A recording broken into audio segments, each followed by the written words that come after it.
બધા મિત્રોને મારા જય માતાજી. આપણી આ ચેનલ સત્સંગ સરિતા ગુજરાતીમાં આપ સૌનું હાર્દિક સ્વાગત છે. આપણને ખબર જ છે કે પવિત્ર પુરુષોત્તમ માસ ચાલી રહ્યો છે, તો આજે આપણે જોશું અધ્યાય 5 અને વાર્તા. અધ્યાય 5નું નામ છે મલમાસનો ગોલોકમાં જવું. તો ચાલો શરૂ કરીએ.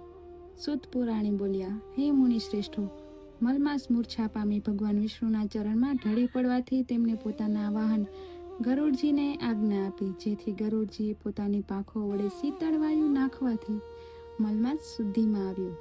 દુઃખથી ઘેરાયેલા મલમાસને ભૂલાઈ ગયું કે દુઃખ તાજું થયું છે.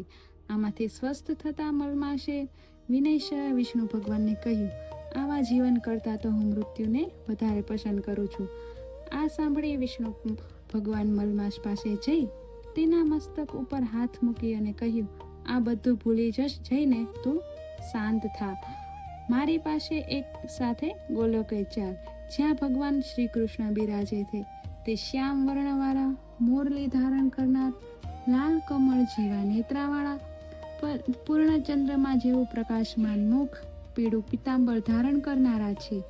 છાતીમાં શ્રી વત્સનું પ્રકાશમાન મુખ, પીળું પિતાંબર ધારણ કરનારા છે. છાતીમાં વત્સનું ચિહ્ન ધારણ ધરાવનાર, રત્નોના સિંહાસન ઉપર બિરાજનાર, પાર્ષદોથી ચોપાસ ઘેરાયેલા એવા શ્રી કૃષ્ણ એ જ શ્રી પુરુષોત્તમ ભગવાન છે. તે સર્વના આધારરૂપ છે, નિસ્પૃહ તથા નિર્વિકાર પરિપૂર્ણ છે, પ્રકૃતિથી પર છે, સર્વના નિયંતા છે, સર્વના પ્રભુ છે. માટે તું મારી સાથે ગોલોક ચાલ. આ ગોલોક યોગીઓને પણ દુર્લભ છે અને અજ્ઞાનરૂપ અંધકારનો નાશ કરી જ્ઞાનમાર્ગ પ્રકાશને પાથરે છે. 3 લોક કરતાં સુંદર છે.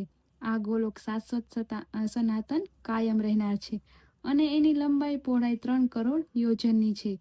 તેની જમણી બાજુ 50 કરોડ યોજનના અંતરે વૈકુંઠ છે અને ડાબી બાજુએ તેટલા અંતરે શિવલોક આવે છે.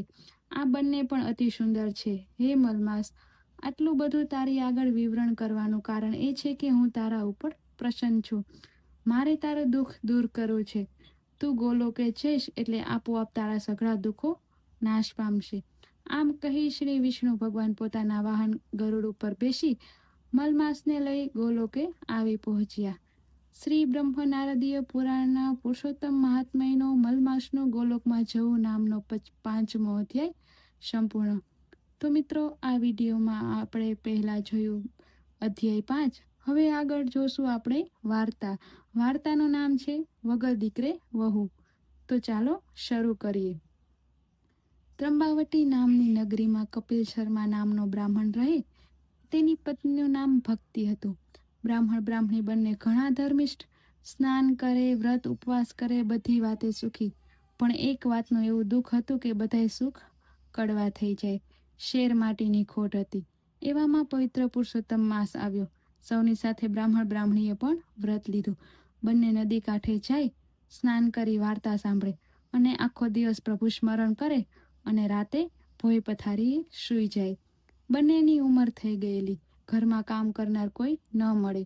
બ્રાહ્મણી વિચાર કરે કે દીકરો હોત તો વહુ આવત, એ ઘરનું કામ કરત અને હું પ્રભુ ભજન કરત. એક દિવસ બ્રાહ્મણીએ પોતાના દિલની વાત પતિને કહી. બ્રાહ્મણ તો હસવા લાગ્યો. ગાંડી રે ગાંડી, દીકરો હોય તો વહુ ઘરે આવે ને, આપણે તો રહ્યા વાંજિયા. આ સાંભળી બ્રાહ્મણી બોલી, દીકરો હોય એના ઘરે વહુ આવે એમાં શી નમાય? વગર દીકરે વહુ લાવો તો તમે ખરા. માર્ગ હું દેખાડું, તમે ઉપડો ઉત્તર દિશામાં અને કન્યા શોધી લાવો. કન્યાના બા બાપ પૂછે તો કહી દેવાનું કે દીકરો કાશીએ ભણવા ગયો છે. બ્રાહ્મણે તો હસીને વાત ટાળી દીધી, પણ બ્રાહ્મણીએ તો હઠ લીધી, વહુ લાવો તો જ હા, નહીતર અણજણનો ત્યાગ કરીને હું પ્રાણ છોડું. આ તો સ્ત્રી હઠ ભલભલા રાજાને માનવી પડે. બ્રાહ્મણ તો ઉપડ્યો વહુ શોધવા. ચાલતો રૂપાવટી નગરીમાં આવ્યો. એક બ્રાહ્મણના ઘરે રાતવાસો કર્યો. વાળું કરતા વાત નીકળી. બ્રાહ્મણે કહ્યું કે કાશીએ ભણવા ગયેલ દીકરા માટે વહુ શોધવા નીકળ્યો છું. દીકરો મહાજ્ઞાની છે. જે બ્રાહ્મણના ઘરે કપિલ શર્માએ રાતવાસો કર્યો હતો એને એક દીકરી હતી, કાચની પૂતળી જેવી, અને ગુણોનો તો પાર નહીં. બ્રાહ્મણે વિચાર કર્યો કે ઘરે બેઠા માગું આવ્યું છે તો વધાવી લેવામાં જ હિત છે.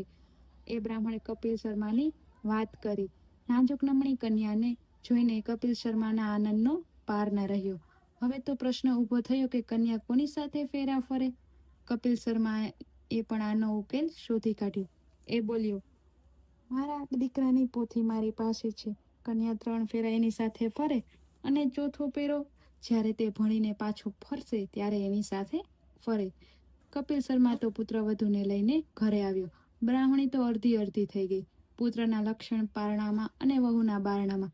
એ કહેવત ચરિતાર્થ કરતી હોય એમ વહુએ ઘરકામ બધું ઉપાડી લીધું અને બ્રાહ્મણીએ વહુને ઘર સોંપીને નિરાતે ભજન કરવા લાગી.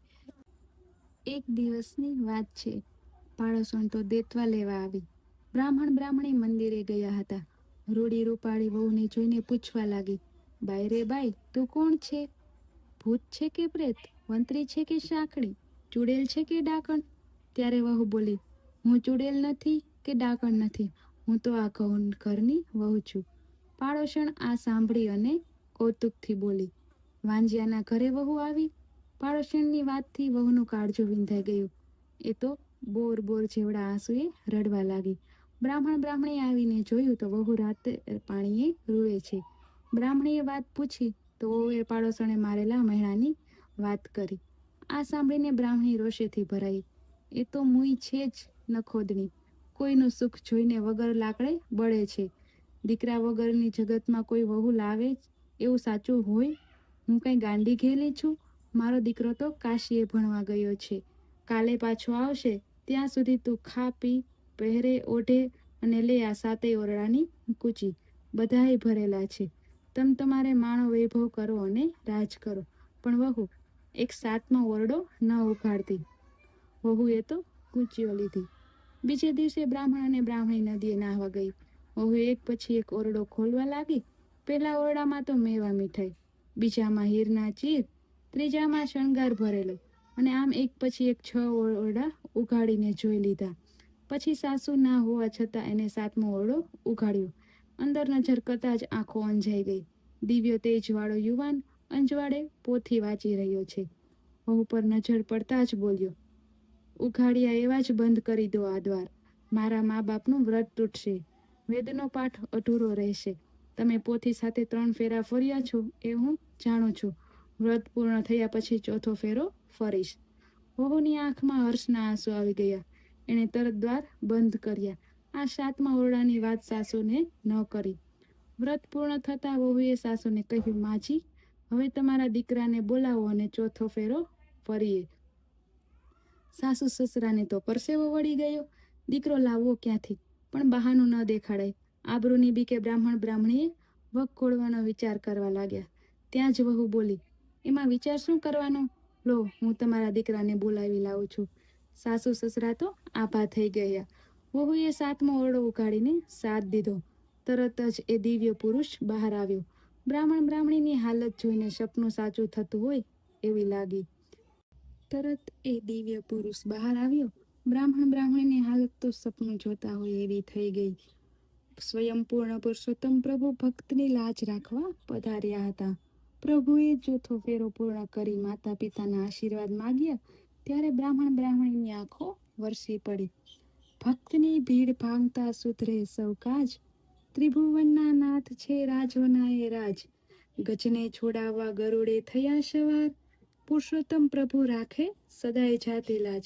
હે પૂર્ણ પુરુષોત્તમ પ્રભુ, તમે જેવા બ્રાહ્મણી અને વહુને ફળ્યા એવા સૌને ફળજો.